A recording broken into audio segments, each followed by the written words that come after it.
Sorry. A very warm good evening, everyone. Thank you for joining us. Please bear with us for 1 minute before we resolve a slight technical issue at our end. Thank you.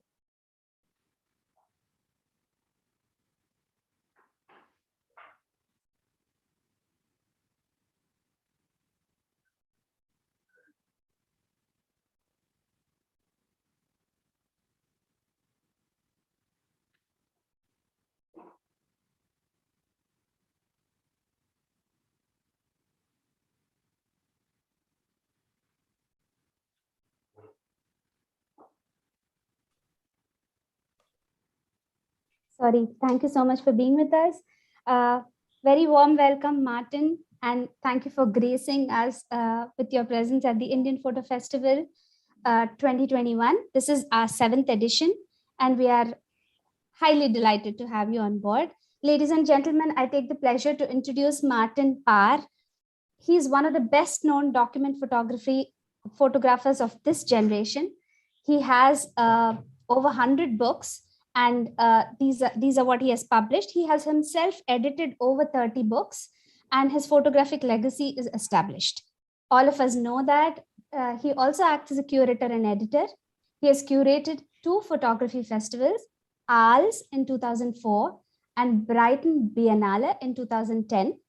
More recently, he has curated the Parr exhibition, Strange and Familiar. Parr has a number of he's been a member of the Magnum Agency since 1994, and he was a president since 2013 from 2013 to 2017. In 2013, Parr was appointed the visiting professor of photography at the University of Ulster.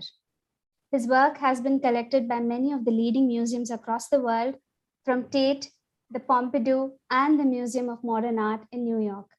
He's established the Martin Parr Foundation in 2017. So glad to have you on board, sir. All over to you. We cannot wait to hear your talk. Thank you. Okay, thank you for that introduction. I'm just going to see where my pictures are now.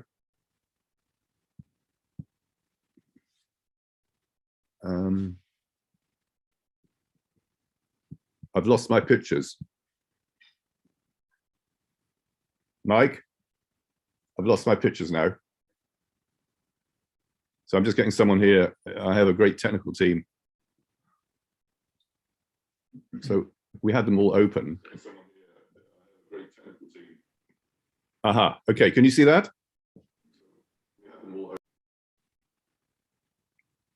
Yeah. Hello, can you hear me? Can you see that? We cannot see them yet, sir, but sounds like there's a lag. It sounds like there's an issue at your end. No, we don't see that the screen sharing has been initiated.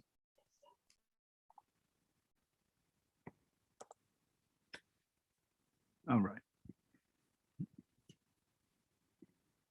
There we are. Can you see that now? Yes, now. Okay, great. So this is a recently published retrospective book. It looks at 50 years of my work as a photographer. And now I've got 35 minutes to condense 50 years down to. So in a sense, I'm going to talk my way through this book and show you pictures that I've taken over my career. So I was brought up in the suburbs of London, what we call the home counties, somewhere called Epsom. And Epsom is quite a boring place. And the good thing about that is it makes everywhere else look interesting. And this is me with my grandfather at about the age of 10.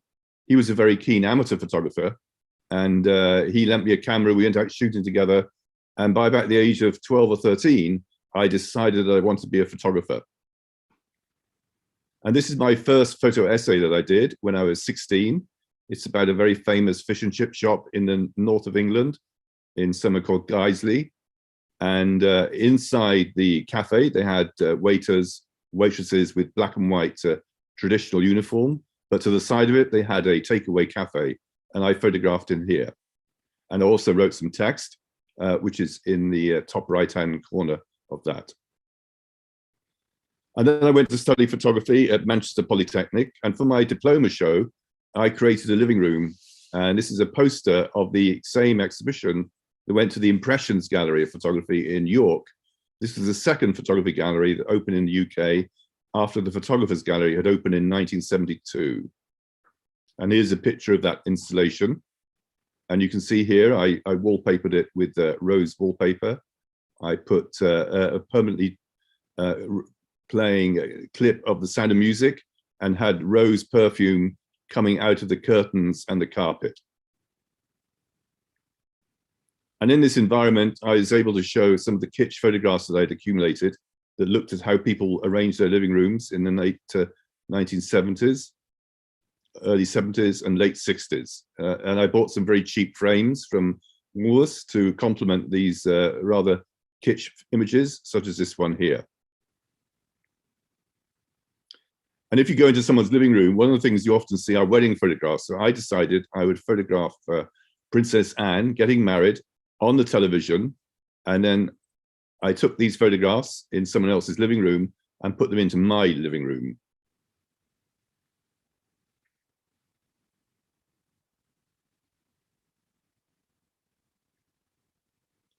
And these are plates. You often see plates with people like John F. Kennedy or Pope or the Pope.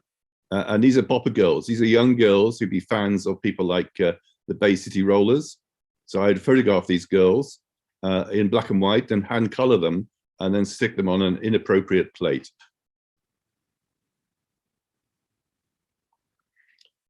This is a town called Hampton Bridge. It lies in the north of England between Manchester and Bradford.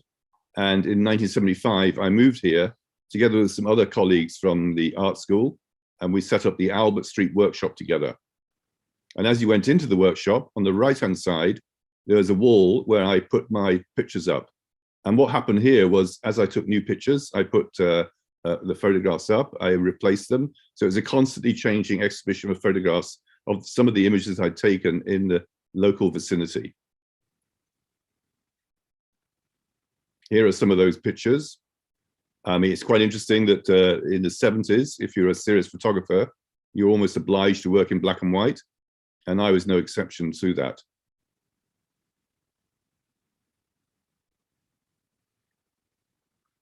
This is the ancient order of henpecked husbands. And this group of men met together. And it was almost like you know, taking the mickey out of the Freemasons.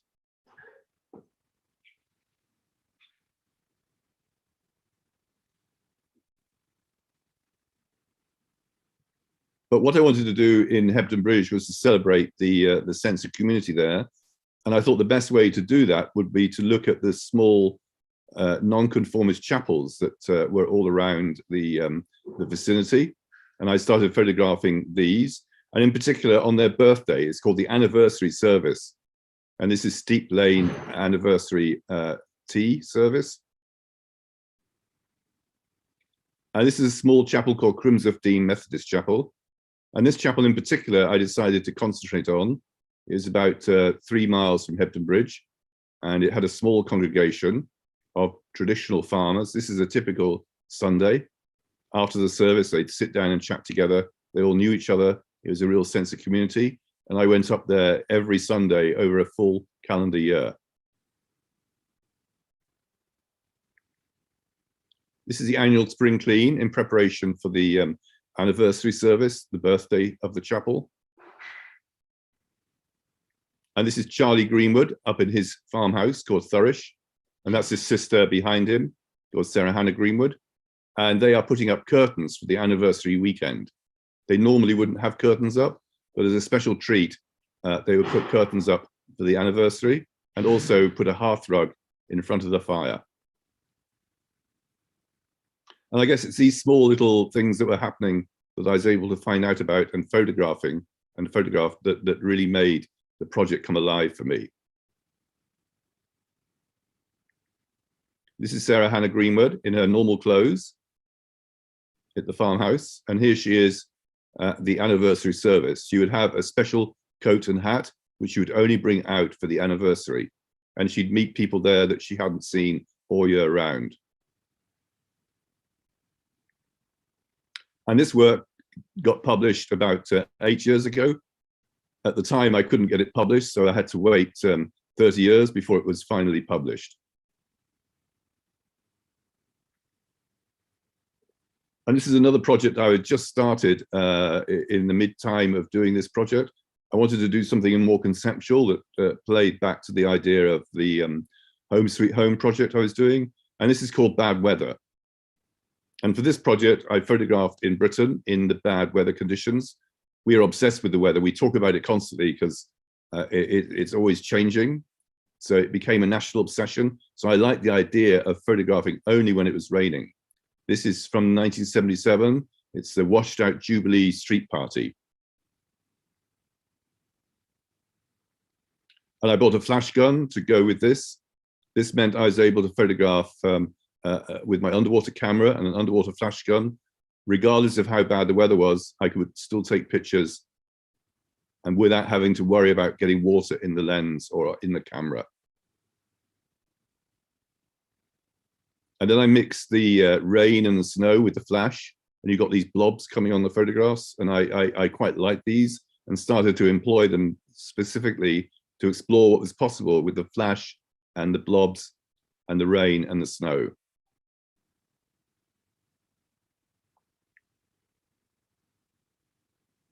This is from a supermarket car park in the center of Manchester.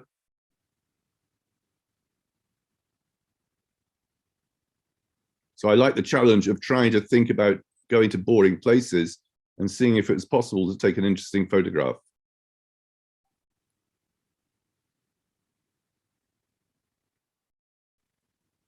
This is a picture taken at night on a tripod of a bandstand in Halifax. This is another northern town. And then here's the same scene taken a few moments later, but with flash. And you can see they're very different images.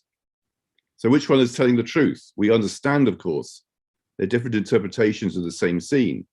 So if you acknowledge the photographer has within their grasp the ability to change the way these things look, this inherent part of photography was something I wanted to employ a lot more. I'm a great believer in the idea of the subjective documentary, you know, from a personal perspective, looking at the world and interpreting it. And this came out as a book in 1982. And since then, I've done many other books. And this is the 2 volumes of, finally, there's a third one that I did with my friend Jerry Badger, about the history of the photo books. We believed that the book didn't have enough status, and we wanted to try and, if you like, understand and really show how important the development of the photo book within photographic culture is. So these came out in 2004, and then the third one came out 10 years later in 2014. And as was mentioned, I've done some curating work. This is from the Arles Festival in 2004, and then Brighton in 2010. And then more recently, this is a show that I curated for the Barbican Gallery in the center of London. And this looks at how foreign photographers have come to Britain and photographed here. We're always fascinated to see how other people see us. And this exhibition really looked at that whole aspect of visiting photographers coming to the UK. And this is a picture by Roger Minnick. So in the late 70s, I began to see color photography being taken seriously, particularly in America.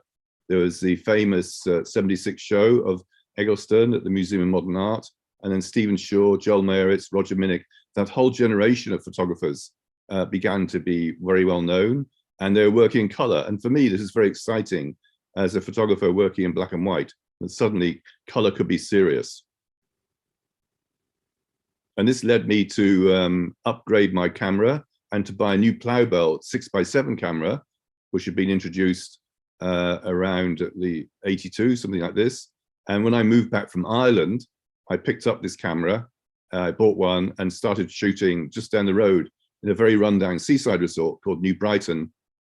And here you can see I'm basically contrasting a rather shabby resort, lots of litter, not very attractive, but still the families would come because it's the place you would take your family out for a day trip to New Brighton from Liverpool.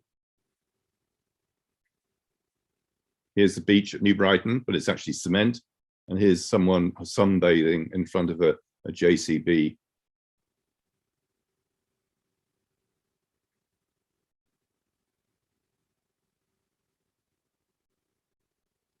And this baby here actually got in touch with me a few years ago and said, I'm doing a thesis about New Brighton. And the second lady in on the left is his mother. And I sent his mother a print when he got in touch with me.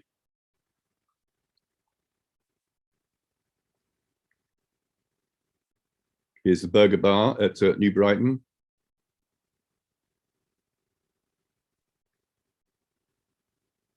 And of course, I would go when the litter was at its worst, so Sundays, bank holidays, because my job here is to exaggerate the reality that I found and to try and get my viewpoint across. So having lots of litter in the pictures really helped my case.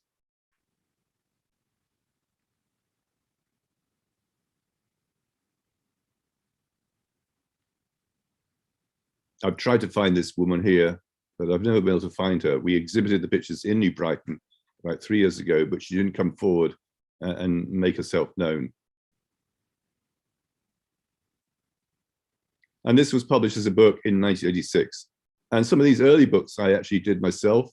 I got a small grant from the Arts Council, and I would arrange the distribution, the writer, the graphics, all the aspects that you need to do to put the book together. And then this is also from the 1980s. This is looking at supermarkets and shopping in the borough of Salford. It struck me that photographers are very attracted to subjects which are very glamorous, very interesting, inherently different. And yet ordinary activities like shopping and supermarkets tended to be overlooked. So I then applied my new sort of language of working with medium format color and flash, and explored the possibilities of going into shops and shopping. So this is Marks and Spencer's, a very famous store here in the UK. And in the middle here is a piece of broccoli. And broccoli was having a very good decade because everyone started eating it. So I like the idea of the social history of broccoli being part of my photographs here. Frozen food shop.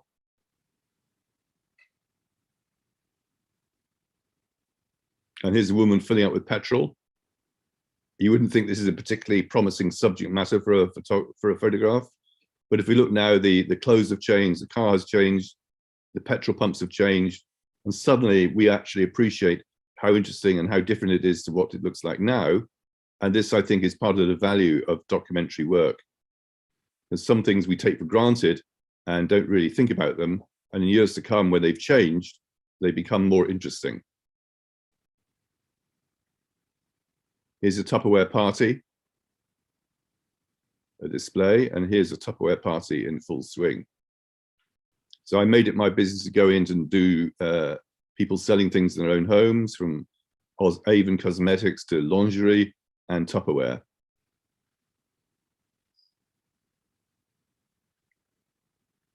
This is from a long-term project of mine about tourism. This is the Leaning Tower of Pisa in Italy. This is from a project called Small World. Here we are in Venice, loading onto the gondolas with the Japanese tourists. And here we are in Las Vegas, another mock Venice that has been built. And this is in also in Las Vegas. This is the Paris section.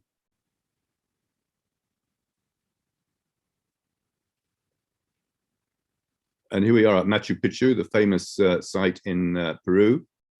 And this scene here is the one you always see on the brochures.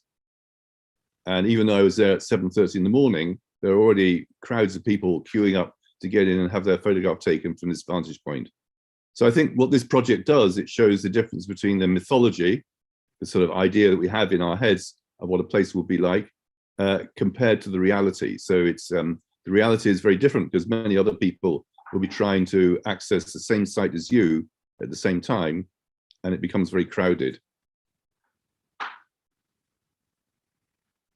This is the big indoor swimming pool in Japan. Just down the road is the real beach where no one goes, and they open the roof when it gets to 32 degrees centigrade. And here's the cover of the second edition. This is in the Louvre, the Mona Lisa. Now, of course, we have the selfie stick and the selfie whole conundrum. Here we are in Venice. And this is a book I did called Death by Selfie. And I called it that because, as you may know, more people are killed by taking selfies in India than any other country in the world. If you look at Wikipedia, it's quite damning how many people have lost their lives doing selfies. Hence me calling it the book Death by Selfie. So on my recent trips to India, I've been photographing people taking selfies, such as this one here. This is done, I think, in, I'm not sure where it was actually, somewhere in Kerala. Here we are in Venice. The Imperial War Museum in London. And here we are on the beach at Goa.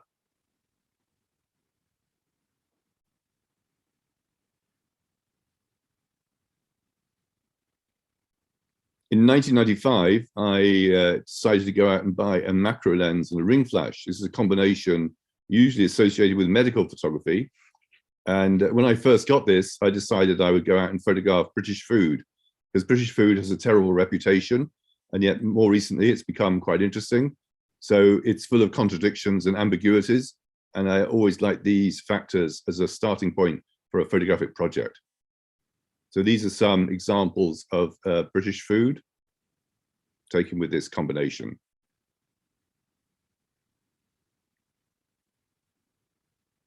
Some pink pigs. And then I went around Europe and photographed the cliches associated with different European countries. I like the idea of photographing cliches. You know, we're meant to avoid them as photographers, but often I would use them as my starting point. So here we are in Britain with a bowler hat. French snails. And this is in Germany. And Holland.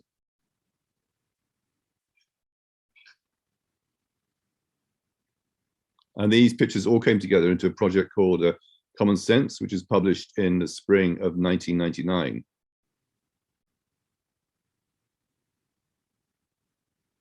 And for that exhibition, we made 42 different sets of laser copies of the images, and we sent them to 42 different galleries around the world. So I actually had 42 shows at the same time in the spring of '99. Here we are in Rome. This is how it looked in that particular gallery. So all the galleries had to do was to send installation shots to actually prove that they put the pictures up. Otherwise, the whole project was free to the galleries. Here we are in Africa.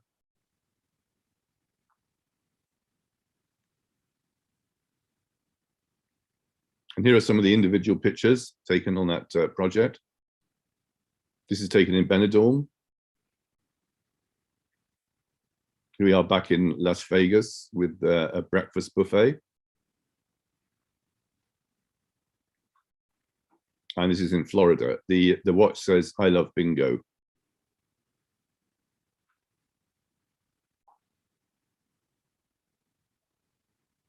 This is the ashtray at Disneyland in Los Angeles.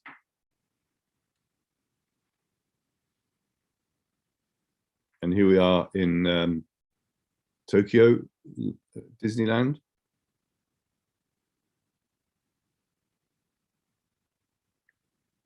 On the beach in Florida.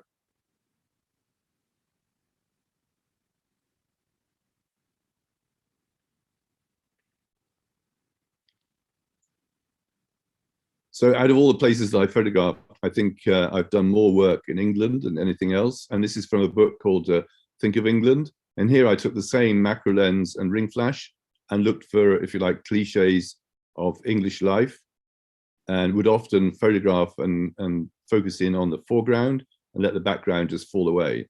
So this is the cover picture of that book. It came out about 14 years ago. And here are some other pictures. You can see how dated this is because the phone has an aerial. This is at Ascot. Here we are in Weymouth. Always attracted to the seaside, so I can't keep away from this.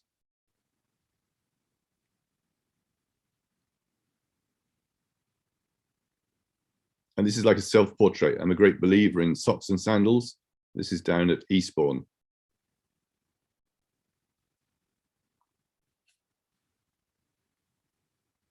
These are tea cozies. These are like coats for teapots.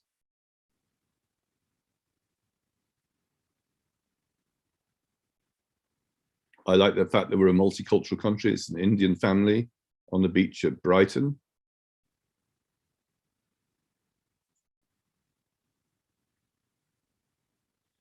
So this is from an exhibition called Only Human, which was on in London, the National Portrait Gallery in 2019. I'm going to show you some pictures from that project now. Here we are in the foyer. So it had 13 rooms, so it was a very big exhibition. And halfway around the exhibition, we had a cafe. It was literally built into the show, and the cafe served English tea and cakes. And around the walls, we had pictures of food that I'd taken earlier. And one of the things that was interesting about this exhibition is I did a series of portraits, but of ordinary people. Normally in the National Portrait Gallery, they have pictures of celebrities, but I changed that by only putting in pictures of ordinary people, as well as doing a room of celebrities as well. But I made the pictures of the ordinary people more important.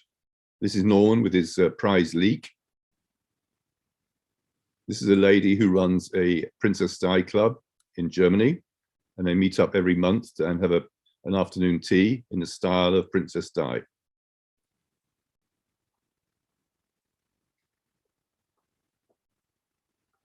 This is from the Gay Pride March in Atlanta, in America.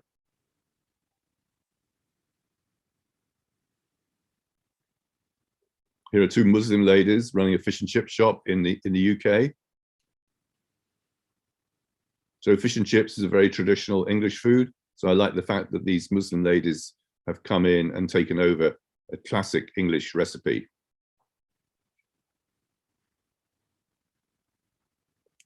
And this is a section of images about people dancing. I've done many photographs of people dancing. I just love this idea. If you hear the right music, you've had a few drinks, you can't help yourself but get up and start dancing. This is from a leaving school party for a public school in the south of England.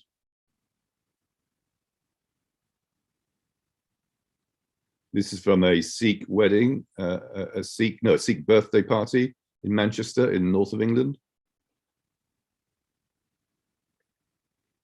This is for a bar mitzvah in New York.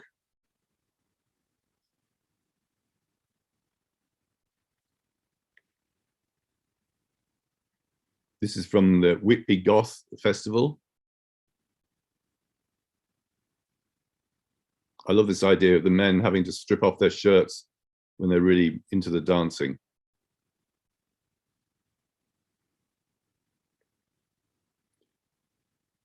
And because I'm building up a sort of an archive of Britain in the last 20, 30 years, this is a chapter I've done recently about the establishment. So here we are in Germany at an English army camp. And this is for the Queen's birthday party celebrations. This is from a public school called Christ Hospital in the south of England. And here they wear these very Tudor style school uniforms. This is Harrow School. It's a very muddy game they play there. It's a sort of hybrid between rugby and football. And here's the captain after the game. And here he is 30 minutes later. I did a portrait of him as his role as head of the house. So you can see it is the same guy.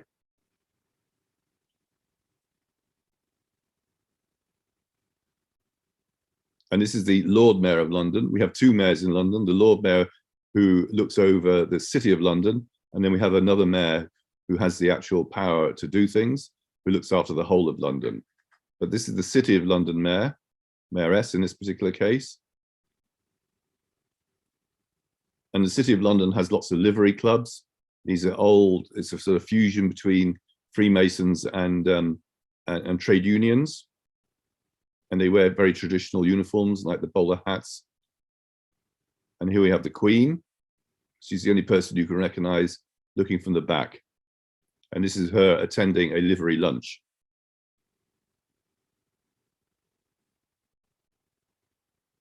And the Queen owns all the swans in London on the River Thames. And every year she sends out two livery companies together with the Queen's Swan Master, and they do an inventory of the new cygnets that are born. And at the end of the day, they toast the Queen. This is at Oxford University. This is the Chancellor with his page boy who comes from a local school. And this is a May ball, which are actually held in June. This is at 1 o'clock in the morning at the pizza queue.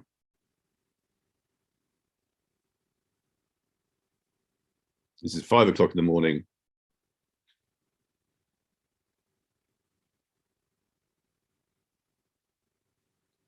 And when you do your exams at Oxford University, you have to wear a carnation and also your typical cloak and gown.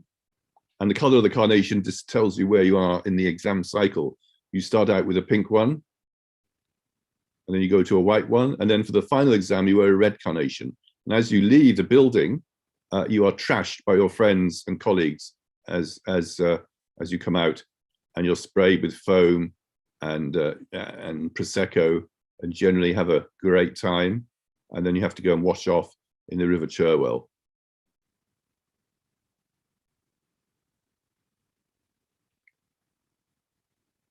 And this is a section in the National Portrait Gallery exhibition about the British abroad. And this is in Zimbabwe. This is at the races.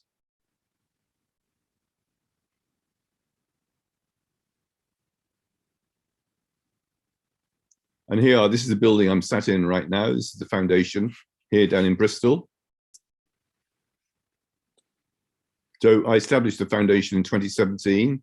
The purpose of it was really to try and showcase and present and really celebrate the achievements of other British photographers as well as myself, because I preserve my own archive here. And here we are in the gallery. This is an exhibition by a very good up-and-coming Scottish photographer called Neil Mcdermott. And this is an exhibition by a French woman who was working in the Welsh valleys. It's called Fashion. She worked with school kids and got them to make different costumes and then photograph them. She worked with a stylist called Charlotte James. And we have an annual membership scheme where people can join the foundation. And for £125, you get the signed Martin Parr print every year. This is the one that we've just announced now. And this means that if you join in the supporter level, you get the signed print free of charge as part of your package. We have many talks at the foundation. Here we have David Bailey in the middle there, and myself on the right, and David Hearn, all together having a discussion. And in the background, you can see an exhibition by Marketa Lusikova. And this is at a festival we arrange every October about photographic books. This is Stephen Gill, who comes from Bristol. He's a very established photographer who currently has an exhibition on at the Arnold Feeney here in Bristol as part of the Bristol Photo Festival.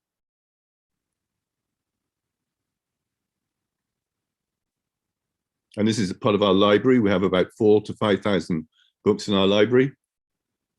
I'm literally sat in the library right now.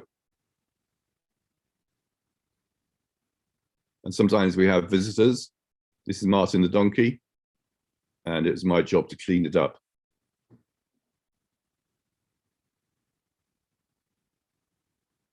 And finally, I want to show you a project that I've done over the last 30, 40 years called Auto Portrait.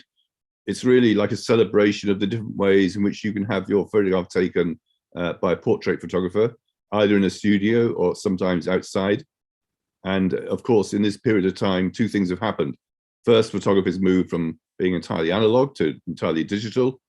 And secondly, I've got a lot older, and you can see my age and my general deterioration very well documented in this project.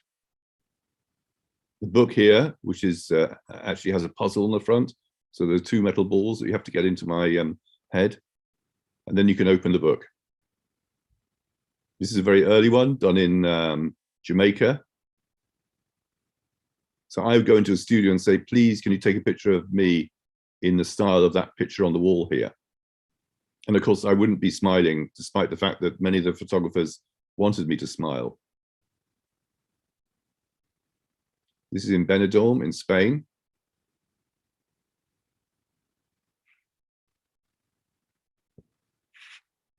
This is done in Havana, in Cuba. It's a black and white photograph that's been hand colored. And this is probably maybe the last place in the world where you can still get a hand colored photograph. This is taken in Pyongyang in North Korea.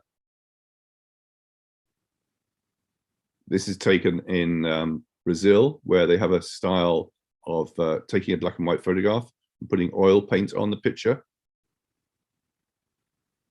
And now we get to the digital age where anything is possible with anyone you like. And here we are in Yalta in the Ukraine, now part of Russia.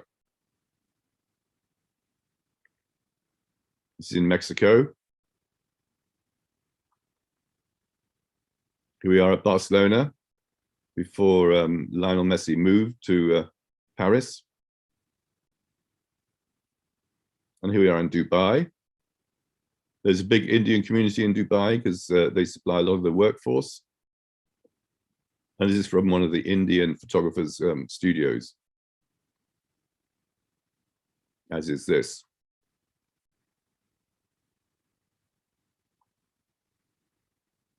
This is from Kenya, Nairobi. From China. And in China, there's a tradition of going in and if you're getting married, you take yourself and your bride-to-be to a photographic studio and you do a series of portraits in different uniforms with different photographers with different uniforms. So I went in on my own and had my photograph taken, first with this traditional uniform. And then here we are in Singapore. This is New York.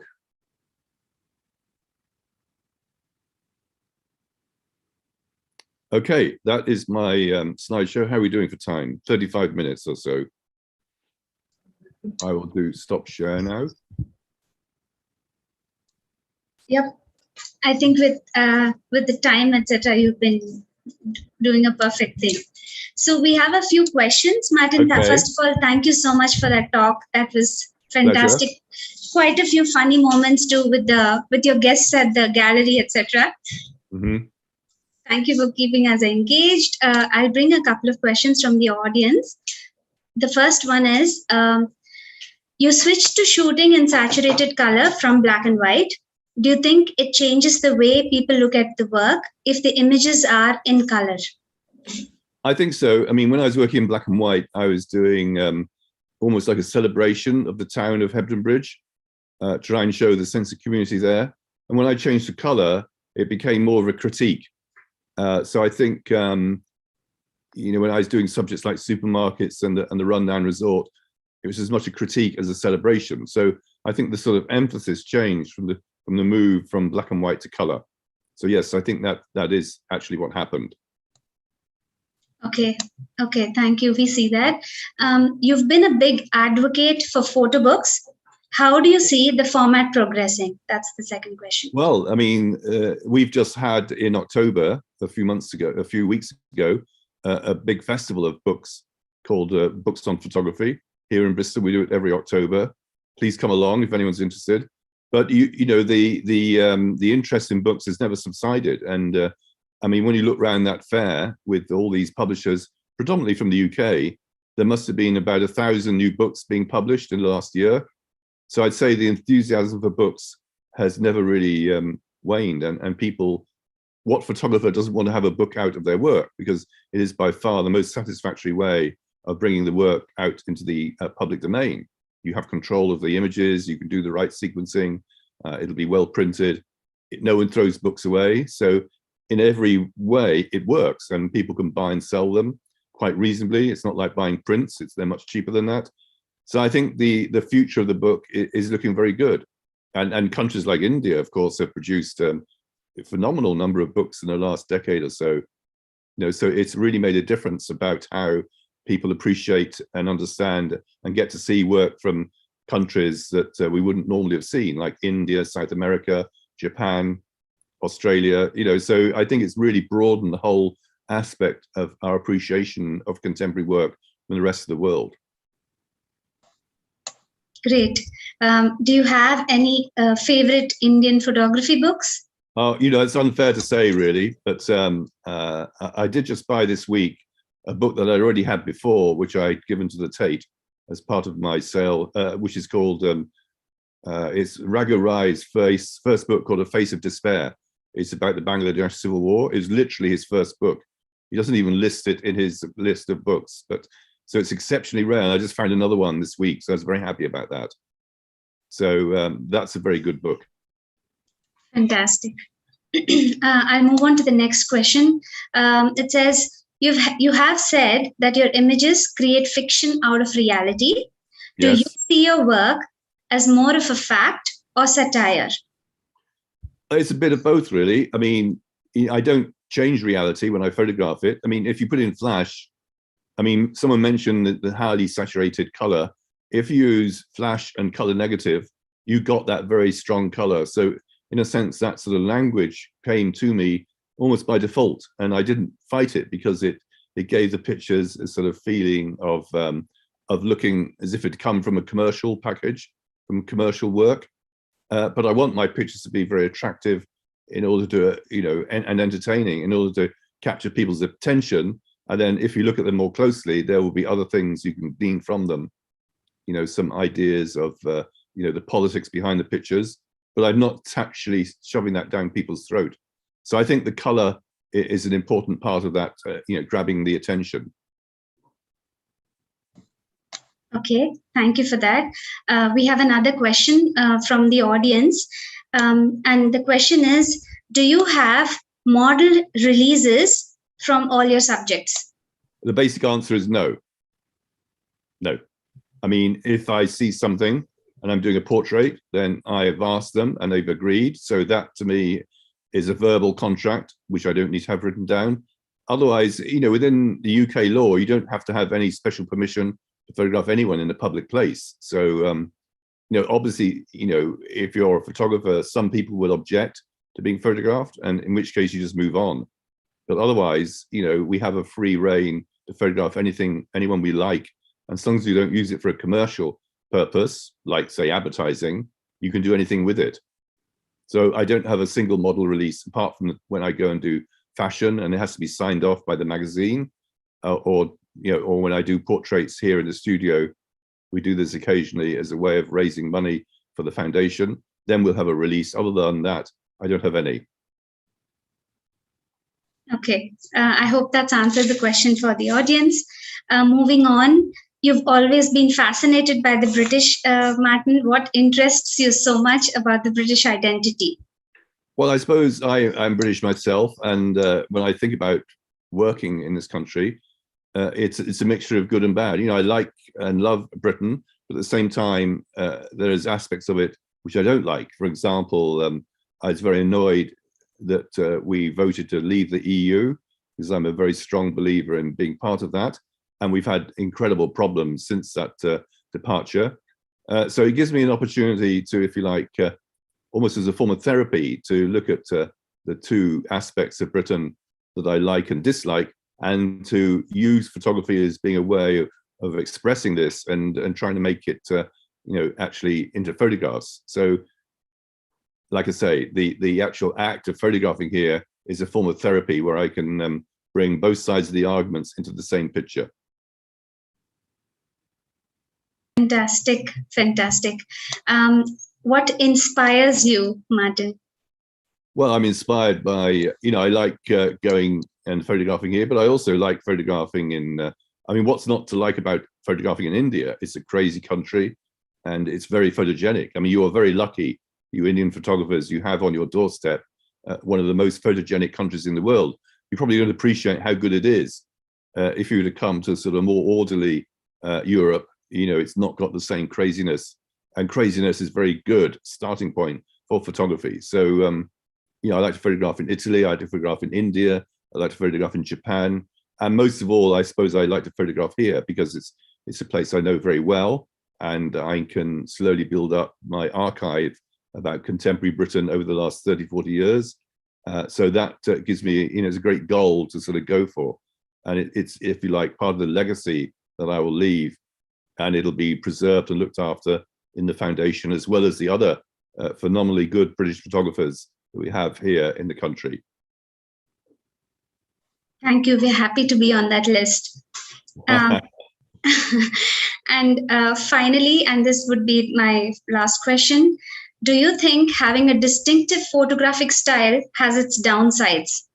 Well, I suppose in one sense it's a very positive thing because it gives your work a sort of distinctive voice. But I suppose you could say that voice and that sort of language that you build up is as much a trap as it is an asset. But I think ultimately it's a very positive thing. So the danger is, this is one thing where I try and keep the projects that I'm doing, I try and bring something new into them. I've recently been exploring, what you can do with a telephoto lens. I change cameras, I change perspectives, just to make sure that I'm sort of, I'm not just sleeping and repeating the kind of pictures I've done before. That would be too easy.